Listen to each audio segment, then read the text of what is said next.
What is up, everybody? It is Lester Perch Pink here, and we're back with another challenge video. Nearly 2 years ago, at the height of the Pokemon challenge craze, I uploaded a video which sought to answer whether or not you could beat Pokemon White with only recoil moves. It remains my most popular video on the channel, as of uploading this. And I figured with Black 2 taking place 2 years after its predecessors, it would be fitting to give that video a sequel. If you haven't seen it, I highly recommend watching the first one, and if you have, give it another watch to compare with how my videos have changed since then. Now, here are the rules. I can only use a designated recoil-only move Pokemon in battle. Using more than one Mon would take away the spirit of the challenge and make the game an easy sweep. No items in battle except for held ones.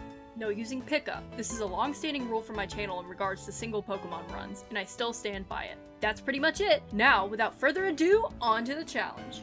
We start our journey off in the beautiful city of Vespertia, where, despite being summer in the real world, it's fall for whatever reason. As per usual, our mother is all too willing to allow us to take a dangerous journey on our own, and we head off to get our starter Pokemon. We are stopped by our rival, Algorithm. Look, Algorithm couldn't fit, and I couldn't think of anything better. Give me a break. It's hard being funny and creative. Algorithm tells us to take care of our new Pokemon and value him as a partner. Oh, Algorithm, if only you knew the hell that was about to ensue for that poor Mon.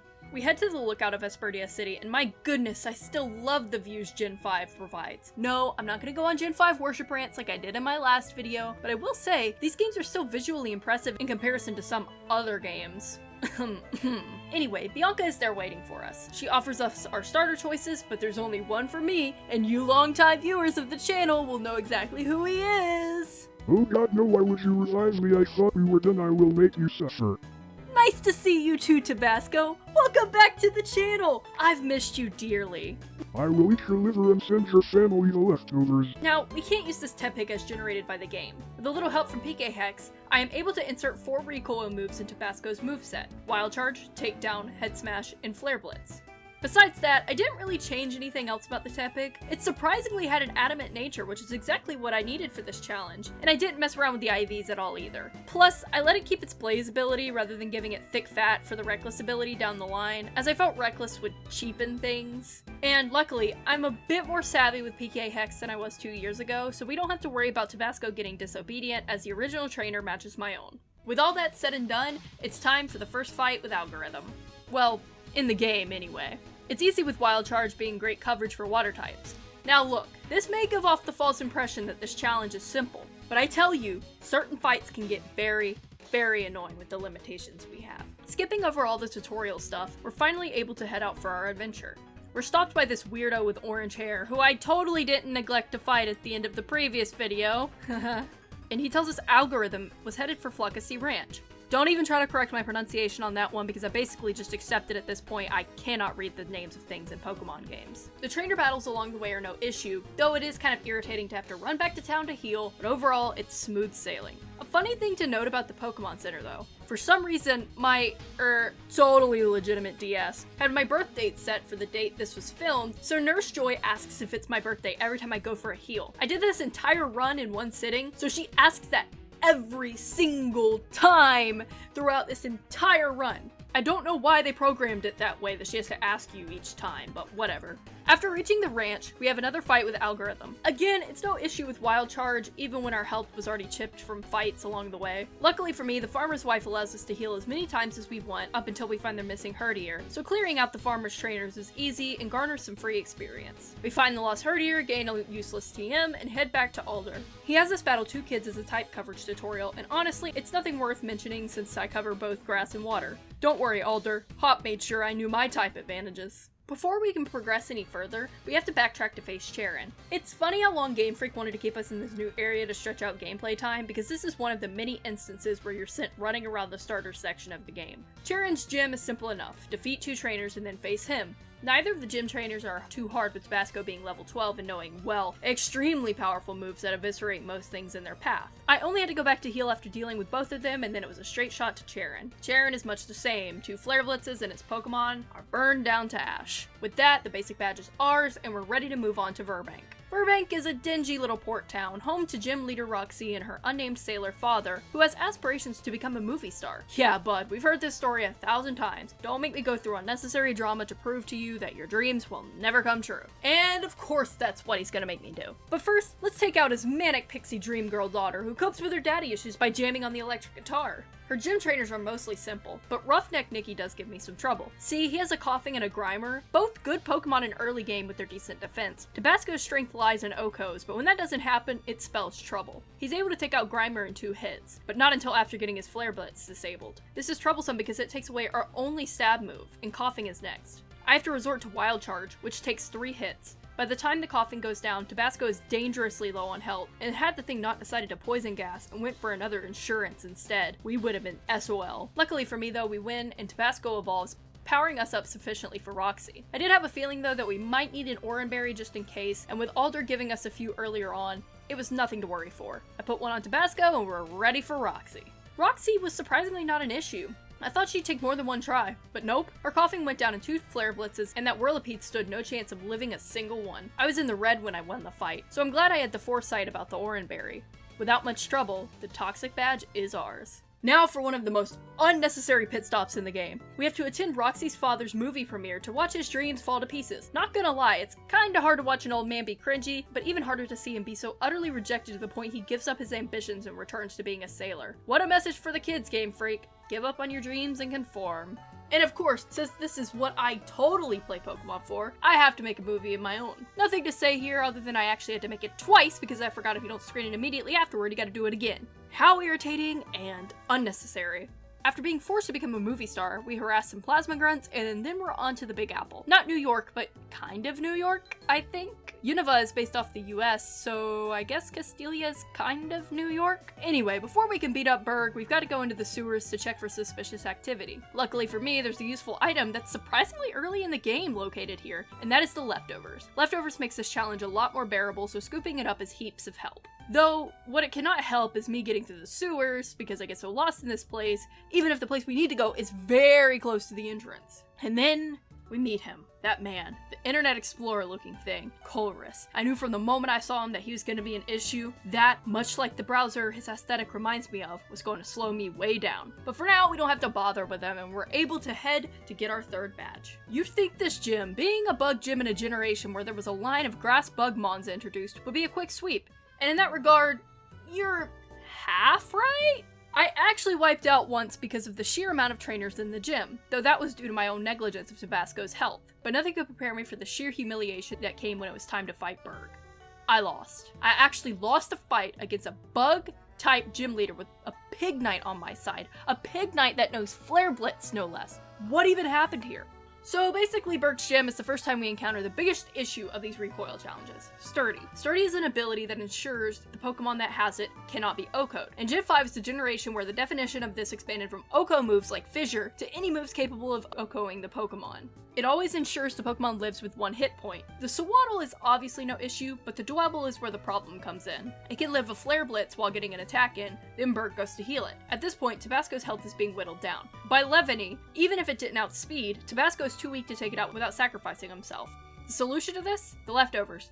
I forgot to put them on. A little embarrassing, though it is shocking that I would actually need them at Berg's Gym. Second time's the charm. Sewaddle goes down and Dwebble takes 3 hits, but I'm able to take it out with a decent amount of health left. Levany misses its cut, thank God, and it goes down. I think this fight might have taken some grinding if not for that lucky miss, but oh well. The insect badge is ours, and though we take it with pride, that worry about Sturdy sits perched in the back of our minds. And, well, it doesn't take long for that worry to come to fruition. The very next major battle is with Colress on Route 4. I actually got into a fight with the breeder on the route before Colress, so my health was already dwindling. Colress's Magnemite was able to withstand a Flare Blitz using Sturdy, paralyze me, heal, and get 2 attacks in on me while I was fighting to take the Magnemite down. Tabasco ended up taking himself down on Clink.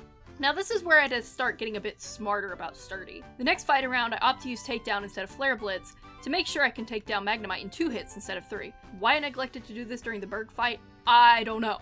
But with Tabasco still in good shape, Clink goes down to an intense Flare Blitz, rendering Colress the loser this time around. But even with him out of the way for now, I know he's going to give me issues in the future. And without further interruption, except for the stupid roller coaster detour you have to take in the old gym for some reason, like who thought this was a good idea? Y'all were trying real hard to make this game longer, weren't y'all? Without further interruption, let's take on the gym leader who I know for sure will give me issues. Elisa. In my previous challenge and even in casual play, Elisa has tended to be a bit of a roadblock for me. Her gym trainers give me no issue, except for making me run back to the center and having to hear Nurse Joy wish me a happy birthday for the umpteenth time because they decided to paralyze Tabasco. Now it's time to see what Elisa herself can do.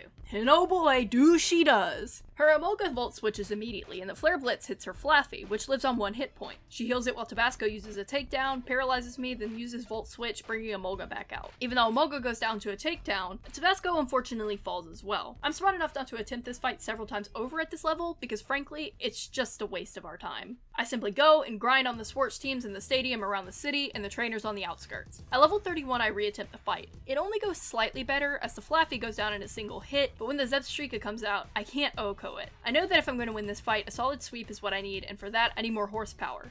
Well, boar power. If I'm being honest though, I didn't want to resort to Embor just yet. I attempt again 2 times at level 34 with no dice. Tabasco just takes far too much damage from these lightning fast Pokemon before it can take them out. The Zebstrika does go down in 1 hit now, which is good, but we're gonna need a bit more of a push to win. This is when I make the executive decision to backtrack to Castelia for an item that I neglected to pick up when I was there, the Quick Claw. My reasoning is that if I can get some lucky outspeeds, Tabasco can conserve his hit points enough to come out on top. Though, as the old Pokemon proverb goes, don't rely on the Quick Claw. And, well, I ultimately ended up losing a few more Elisa fights as well before deciding that 1, RNG dependency is kinda scummy, and 2, I'm getting sick of staring at this woman's face and I want to move on from this section of the game. So I cave and I grind Tabasco up. Unfortunately, I end up having to evolve him at level 38 instead of 36 because both times he hit the level ups, he fainted, which caused him not to evolve. Whatever. Now, with his final form unleashed, Tabasco can wreak havoc on the Unova region. I will wreak havoc on your internal organs with my head smash, you stupid son of a... And, well, with an Embor, Elisa doesn't stand a chance. Well, that's a bit over-exaggerated, as Tabasco only lived on a sliver of health. But with the leftovers in his new power, there's no stopping him. He burns Elisa's entire team with savage flare blitzes, and from their corpses, he takes the Bolt badge.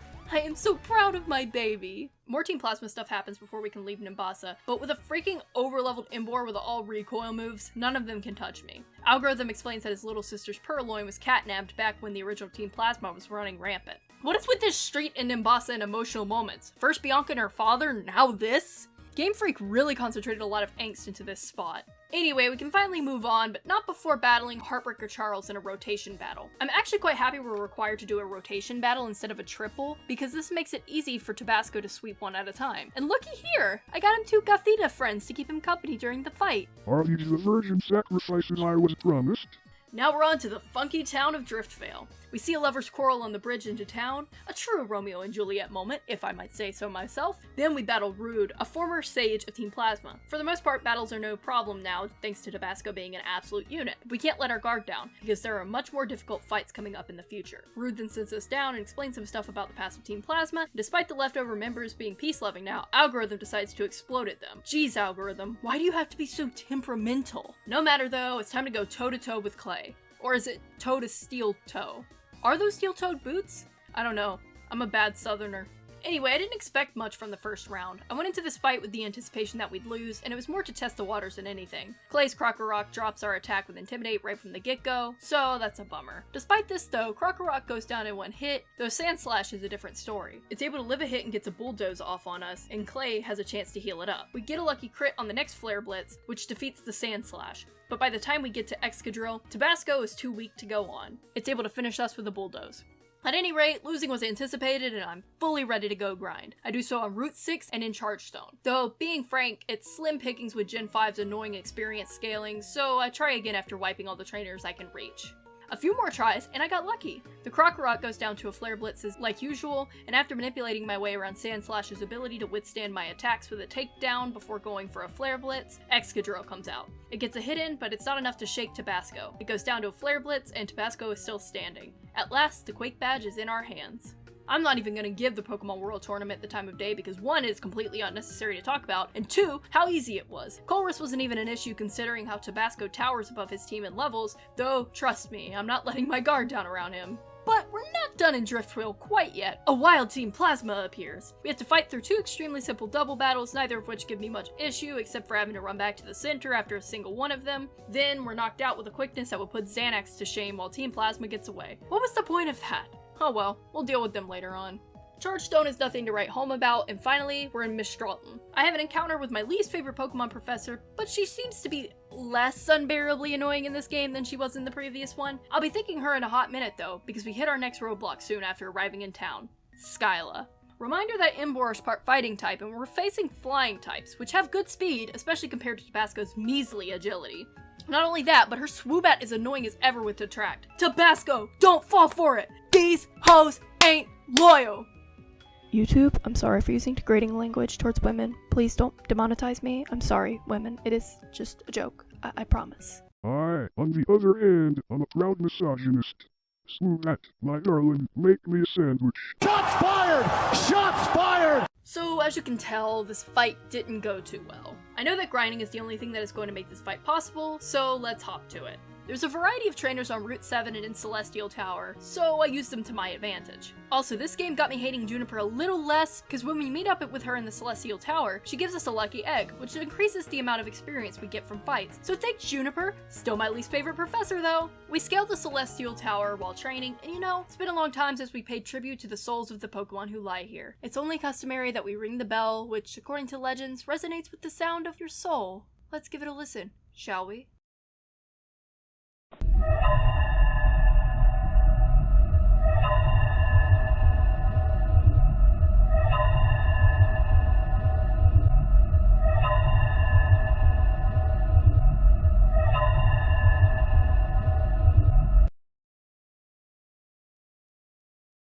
At level 49, I know very well we can win this fight. Heck, we probably could have won it earlier, but it's that darn Swana's Air Slash that's the issue. Why do NPCs never miss moves like we common folk do? I decide to give this fight a few tries before grinding anymore, and finally comes a fight where Swana misses Air Slash and Tabasco is free for the kill. Skarmory is a bit more difficult though, and while I should have been smarter about Sturdy rather than going for the Wild Charge and letting Skyla heal, it ultimately turned out okay. Tabasco knocks out Skarmory after a bit of struggle, and we obtain the Jet Badge. Now, I'm gonna be honest, I thought the travel by plane to Lintimus Town was the coolest thing when I was younger, and I've still got a nostalgic feeling for it, even if I'm stuck in close quarters with Juniper and Bianca. It's worth it. There's a large chunk of the game here that's just getting from Lintimus Town to the next gym, and it's hardly interesting. The game did sneak the Undella Town rival battle on me though, while my health wasn't exactly perfect, but Tabasco swept through the team, winning with just a sliver of health. My god, algorithm, why are you like this? I also did have a blackout on the way to Asirius City because of the amount of trainers between Undella and there. Stonewall had whittled my health down, and I hardly noticed I ran into a trainer before it was too late. Though this was just a minor snag in the road, and soon thereafter, we're at Asirius City.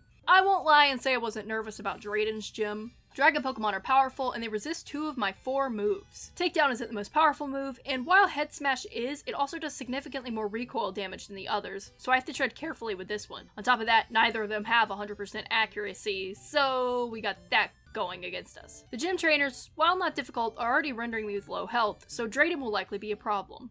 And oh, what a problem this Silver Fox was. He captured my heart right then and there. Tall, rugged, strong. Oh, what a beauty he is. Exemplary, wonderful, a strong trainer, no nonsense. Oh, you mean the problem for Tabasco? Right, yeah, Drayden sucks. His Stradigan isn't a problem, and in fact would have been more of an issue had it had rough skin instead of sheer force, but his Flygon is where things get problematic. Its access to Earth Power absolutely wrecks Tabasco on every attempt, and trust me, there were a lot of them. And even if I somehow manage to get Flygon down, Haxorus is behind it and will take more than a takedown to make it faint. A Head Smash is what's going to be the nail in its coffin, but I need enough expendable health, which I have none of after Flygon. And once again, we're dealing with moves that are not 100% accurate. So yeah, this is in fact an issue. So grinding a run on Undella Town plus losing to Drayden a few times gets us to the level 60 mark, and I try a few times after that. On the attempt where I hit level 61 while fighting him, something interesting happened. Takedown crit on Flygon, and it went down hard. Without Flygon using Earth Power, I have ample health to use Head Smash before the Haxorus can do too much damage, and we knocked that stupid lizard right off the dragon statues. The Legend Badge has indeed been earned, thanks to a little help from the legend himself, RNGesus. Can I get an amen? With all that out of the way, Drayden takes us back to his house. Sir, I am flattered, and you're a very attractive man, but... Oh, you want to talk to me about the DNA splicers? Oh. Yeah, that's what I'm here for. Hey, you know you're kinda cute, and you're so buff and tall. Before I can make a move, Team Plasma attacks. For Christ's sake! Stupid story events keeping me away from my Pokemon dream boats. I'll make Team Plasma pay for interrupting my time with a hot old dude. I clear out the grunts in town, plus Zinzalin, who is super simple and that's why I didn't mention the first battle with him. He's a pretty forgettable character and his team easily melts to Tabasco's rage. Drayden hands me the DNA splicers for safekeeping. Thank you, sir. I promise I'll keep them close and I will do my duty to— Oh, for Christ's sake, are you serious? Look, Drayden, I'm sorry. I promise I will get your splicers back, and I will return to you as the Pokemon champion as well. Then we can finally have some quality time together, yeah? Now I'm mad. This time, Team Plasma isn't coming to me. I'm coming to them. I'm taking an active role. Watch out, you scumbags. I'm getting those splicers back if it's the last thing I do. I'm on a mission. Now look, who's being a sin? What the? A roadblock in the game until I beat the next gym leader. Oh, Marlin is gonna get it.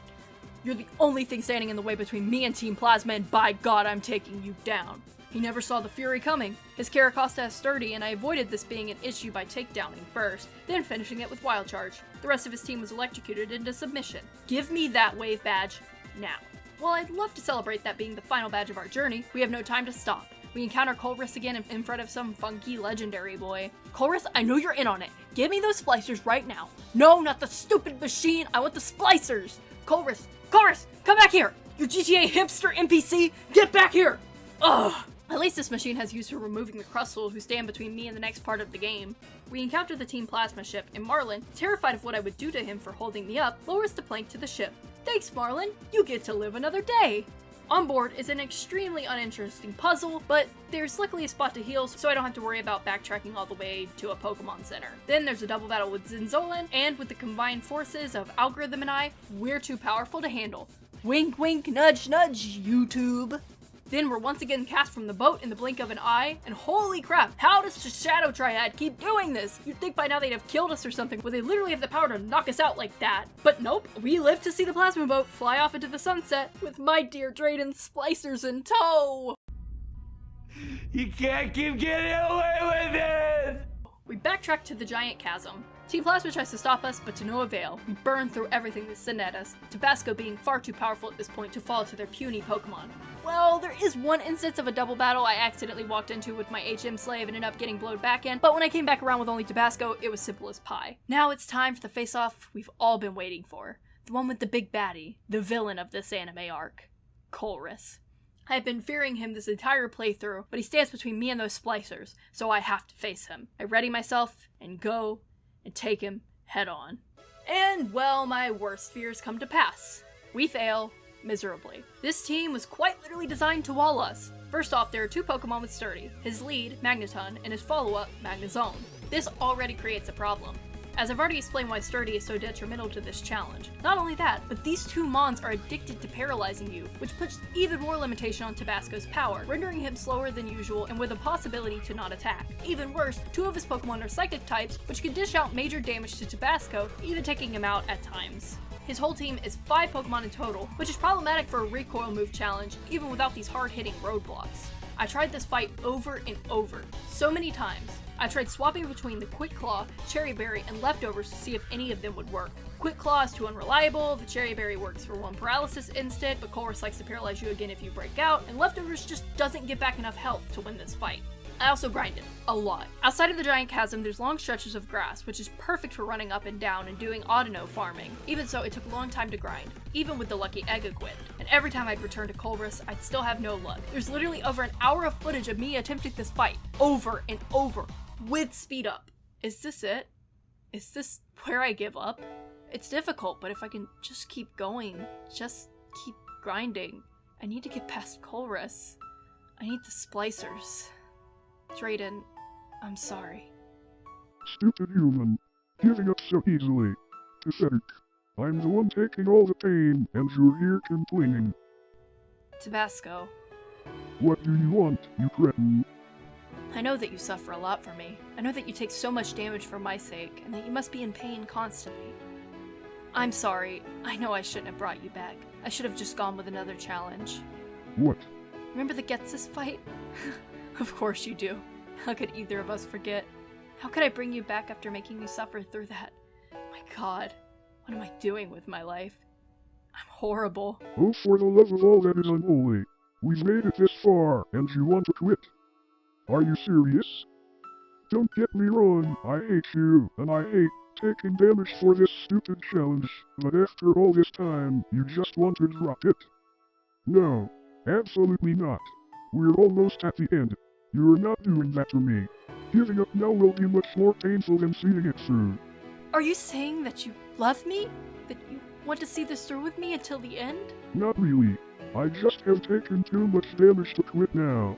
Oh, Tabasco, thank you. I adore you too. Do you even understand what I'm saying? Yeah, let's never give up. Now let's show Colress what for. And with perseverance, we finally conquer Colress. The successful attempt is done with a cherry berry in hand. We begin the fight with a wild charge to break the sturdy, and luckily Magneton decides to volt switch immediately instead of going for a thunder wave like it usually does. Magnezone does go for the thunder wave when I break it sturdy, but the cherry berry activates and Tabasco finishes it with a flare blitz. Without the nerf to our speed caused by paralysis, we're easily able to sweep through his team. Sure, Tabasco is left in the red by the end of the fight, but we've made it through. The Iron Golem has been defeated. We have won. But we cannot relish in our victory for too long. We still have to defeat Team Plasma, get those splicers back, and most importantly, complete our challenge. Tabasco and I encounter our old foe Ghetsis once again. He flees, but I know we'll be facing off with him soon enough. A Shadow Triad member shows Algorithm his sister's Purloin, now a Liepard. Dude, that sucks. I'm real sorry, but can you help me out with the Shadow Triad? No? So you're just completely useless now that your character motive has been fulfilled? Well, shoot. Luckily for me though, all the Shadow Triad's Pokemon fall easily to Okos. I only have to stop to heal once before the last member, and then boom. The Shadow Triad is down, and now it's time to face Ghetsis. Ghetsis quite literally tries to murder us using Kyurem. Yeah, I never see anyone talking about this part of the game, but In swoops in and saves our lives using Zekrom. Big mistake. Not the life-saving part, but bringing Zekrom to Ghetsis. So apparently Drayden Splicers have more use than just being Drayden Splicers, and in fact they're being used in a ploy to create a super strong legendary Pokemon for Ghetsis to use by fusing Zekrom and Kyurem. Well, that's another reason I should get them back, I guess. With In down his legendary pal, the responsibility falls to me to take down the newly fused Black Kyurem. And, well, it isn't hard at all. It goes down to a head smash and that's that. The two are separated, and Ghetsis is absolutely PO'd. But unlike in the last game, Ghetsis is not much of a problem at all. He does beat me the first time around, but that's only because I forgot to let Tabasco have his leftovers back. He did manage to beat me a second time, only because I opted for takedown instead of head smash on his Hydreigon. Sometimes playing it safe can backfire on you. On the third round though, it was a breeze. Everything went down to Flare Blitz, except for Hydreigon, which got a head smash, and Seismitoad, who fell to just a measly little takedown. We get some daddy issue stuff and Ghetsis leaves, then In does as well. The worst of it is finally over, and now it's time for Tabasco and I to take our final journey together, the trek to the Pokémon League. The road there is long and annoying. I actually make it through Victory Road on the first attempt, but Algorithm is there to kick us while we're down because I forgot there's a rival fight placed right before the exit. Seriously, dude? You couldn't even heal Tabasco first? I'm glad I'm never gonna battle you again after this. Whatever. Though he sneaks one on us the first time, the second time is a charm. Tabasco and I sweep his team and finally make it to the league. With preparations finally done, healing items for between fights ready, the leftovers in Tabasco's hand, and Nurse Joy wishing us a false happy birthday for the last time, it's time to head inside. I'm not gonna lie, a little anxious about this. Are we really ready? Do we need more training? Whatever, we're just gonna head in and see what happens. Chantal is up first. Flare Blitz takes down her first two Mons, Cofagrigus and Golurk, and I opt for a wild charge on Drifblim. I thought Aftermath would make this fight more problematic, but surprisingly it didn't. I was even able to get away with using a head smash on Chandelure, finishing the first member of the Elite Four. Next on the chopping block is Wine Uncle Grimsley. His leading Liepard uses Fake Out, though this ultimately doesn't matter as Leftover heals the damage it does. Flare Blitz takes it out the next turn, Crocodile comes out, and that Intimidate was a little concerning, but ultimately it didn't end up impacting the battle too much. Crocodile goes down to a Flare Blitz, and as does Bisharp. Though for some reason, I opt to be more careful with the Scrafty and use Wild Charge to bring it down to half health before finishing it with the same move. It's much the same for Caitlyn. Masharna falls to Flare Blitz, and then her Duosion. Then her Sigilif goes down to a Wild Charge, and her Gothitelle to Flare Blitz. These fights are worryingly simple, and I'm beginning to wonder how the champion fight will be. Marshall is next. He does have a Pokemon with Sturdy on his team, so I have to be mindful of that, but I'm not too worried about it. This time, I don't make the mistake of thinking Throw has Sturdy and take it down with a Flare Blitz. Same for Minxiao and Conkeldurr. Now comes the Sawk. I opt for Wild Charge, as Wild Charge has a 100% accuracy, while Takedown only has 85. It does activate Sturdy though, and I start to grow a little worried for the fight. He heals, I do it again, and then I luckily take the Sawk down. The Elite Four is finished and all that is left is the champion. This I am very nervous about. Dragon types have been unkind to this run and the champions team is centered around them. Iris, I'm here to beat you and prove to your grandfather that I am worthy for him. Also to prove that Pokemon Black 2 can be beaten with only recoil moves. Let's do this! Iris is not easy, but she's not quite Colress level either. She sports a team of formidable dragons plus a few other types for coverage. Her team consists of 6 Mons, which is concerning, but we've dealt with some intense battles before, so we just have to keep our head on straight. We just need to abide by the rule of Ubers. Take it out before it can take you out. I won't lie, this took a multitude of tries, but I knew victory was within our reach. I refuse to go back and do it all again. Iris will fall to what I have now. Tabasco will be victorious. Hydreigon is surprisingly simple to take out with a head smash. Her Aggron doesn't have sturdy, though is arranged with Flare Blitz, but it usually does go down in one hit. It is a scary Pokemon when it doesn't go down though, because it has and will use Earthquake. Haxorus is kind of complicated. I can either go for a head smash for an OHKO or use 2 takedowns to save myself the massive recoil damage. I end up opting for 2 takedowns as Haxorus loves to set up Dragon Dance before attacking. Lapras is obviously down for the count when Wild Charge comes out. Druddican thankfully has sheer force instead of rough skin, and it falls to a head smash. Last is Archeops, and a Wild Charge is sufficient for it. And finally, when all the tumblers fall into place, we are victorious. We have conquered Unova using only recoil moves. Blood, sweat, and tears, mostly on Tabasco's part, have landed us in the Hall of Fame. We are once again champions, Tabasco and I. We stand together on top of the world. We did it, didn't we? I did. Yeah, we did. Moron. So yes, Pokemon Black 2 can be beaten with just recoil moves. This challenge was a pretty short one, and despite snags in the road like Colress, fairly simple. It only took about 7 hours with speed up, and as I said, I did it in one sitting, so it wasn't that strenuous. It was pretty fun, and it was nice to revisit an old challenge. As inconsistent as I am with uploads, it's always nice to work hard and get a product like this out. I don't think I will be doing any further recoil challenge videos though, as this challenge is kind of simple and RNG dependent at times. Other challenge videos in the future? Of course. Maybe a year from now, but heck, it'll happen someday. But I'm laying this challenge to rest, and with it, Tabasco. He deserves it. You were letting me go? Of course I am. It's time to move on. Wait, you can actually understand me? Goodbye, Tabasco. I'll miss you, you eccentric little pig, you. Whatever. See you in hell. Thank you guys so much for watching, and I hope you all enjoyed. Leave a like if you liked it, comment, and remember to subscribe for more gaming content. But anyway, I've got to go pick up those DNA splicers. I've got a hot date with Drayden. Peace!